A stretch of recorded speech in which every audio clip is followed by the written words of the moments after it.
Hey, sixth graders, happy hump day. Welcome back to another day of independent learning. Today, we're going to keep working on ratio word problems, and we're going to keep using the same strategies to kind of unlock the information that's being given to us in a word problem. Now, you'll notice that our CFS is actually exactly the same, and that's because we're using the same strategies. Our main tool for today is still going to be this tape diagram because it's going to help us make sense of the information that's given to us so that we can then use that as clues for what's missing. Today, we're talking about comparison of parts as information that's given to us, and I'm going to show you exactly what that means. So our problem says, in preparation for distance learning, schools across San Francisco had to distribute books and pens. The ratio of books to pens distributed at Bayview Elementary was 3-5. I see that this was already given to me as a ratio statement. So I'm going to just jot that down in my notes. Books to pens, 3-5. Now I want to pause here so that we can clarify something. This does not mean that the school gave out only 3 books and 5 pens. What this means is that every time they distributed 3 books, they also gave out 5 pens. And they did that repeatedly until they had distributed all of their materials. So this ratio doesn't tell me the number of items that was distributed. It's telling me the comparison of how many of each item, how many of each part. Now, what that says, what it tells me is that there was 220 more pens distributed. Not 220 pens, 220 more pens than books distributed. And I need to figure out, okay, if that's the case, how many of each item was distributed. So easy peasy, I've already identified the ratio. And what I'm going to do, like always, is draw a tape diagram. My tape diagram is going to represent the ratio of 3-5.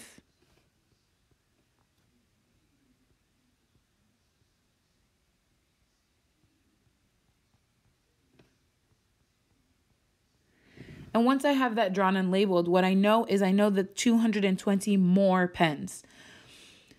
I see that there's 2 more parts for the pens than there is for the books. That's because the amount of pens given out was 2 more than the amount of books given out. Every time they gave out 3 books, they gave out 2 more pens. They gave out 5 pens. So this is my extra amount.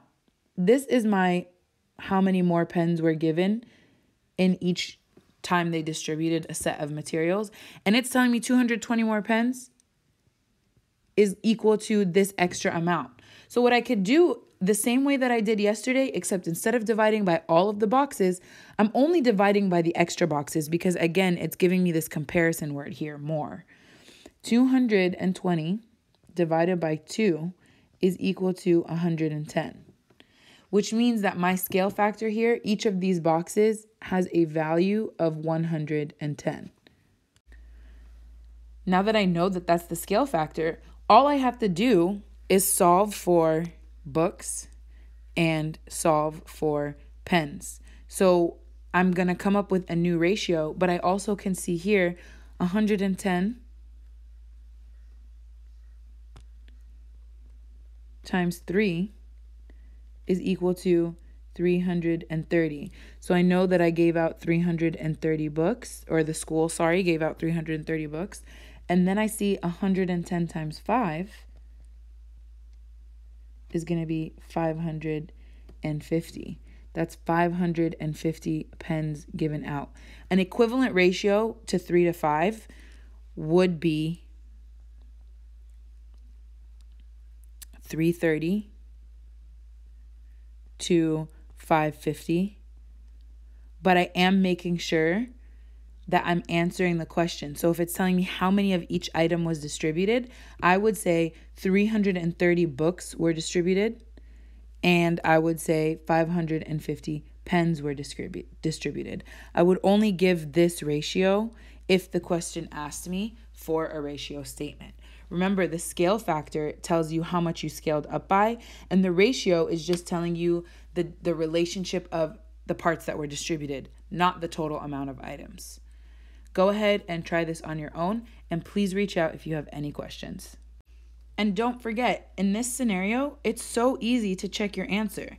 If I know that there was 220 more pens distributed than books, all I have to do is subtract 500, let me use black so that you guys can see that better. 550 minus 330 should equal 220 because that's what we identified in this extra amount. 0 minus 0 is 0. 5 minus 3 is 2. 5 minus 3 is 2. Look at that. The difference is 220, which means our answer is correct.